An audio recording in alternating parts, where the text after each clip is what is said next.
regular public opinion polls, which we use to measure Nigerian policies on various issues, whether it's socioeconomic, political, developmental issues.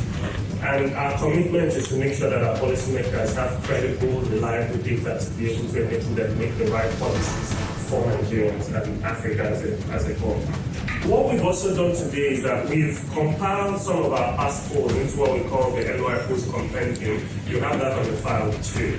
And just to reflect, it's not all we've done, it's just a snippet of some of the things that we've done, trying to keep it current between 2023 and 2025. And this is just a few of the polls you can see on our website. If you go to see some, if you visit there, and you have the reports are quite there.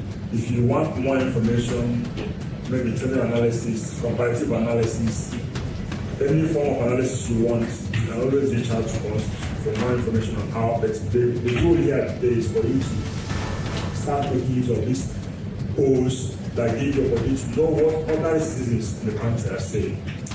Unlike when our policymakers is in the office and think that things are going well, while if you go to the communities, rural areas, when they give their own opinion, you find that things are not really going in the direction that our leaders are thinking they are doing.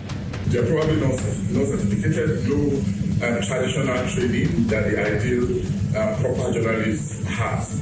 But against that background, once more, what do? Do you run away from the matrix? No, you do not run away. You stay in that matrix and try to see how you can shape the value. The truth will always override.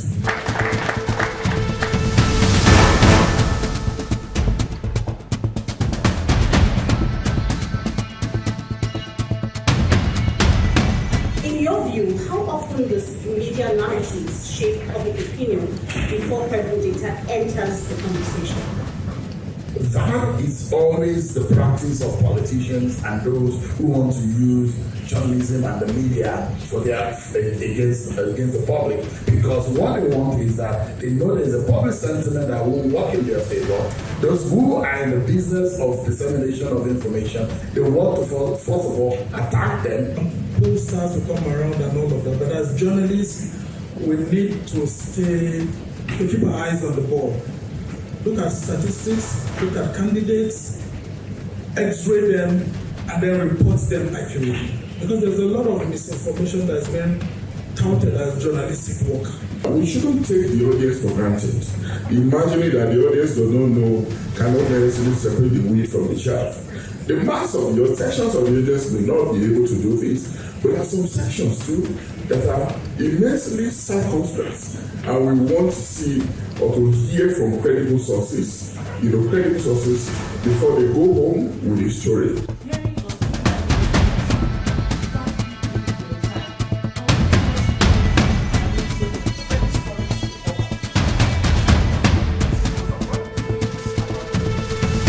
Dimensions in your brief lecture.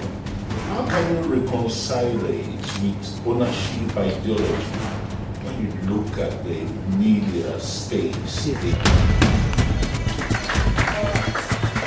about democracy, and you say that democracy is about the people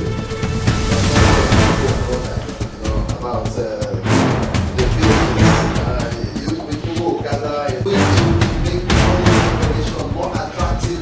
Of course, the book also varies from what to ignore. So you make a connection between economics.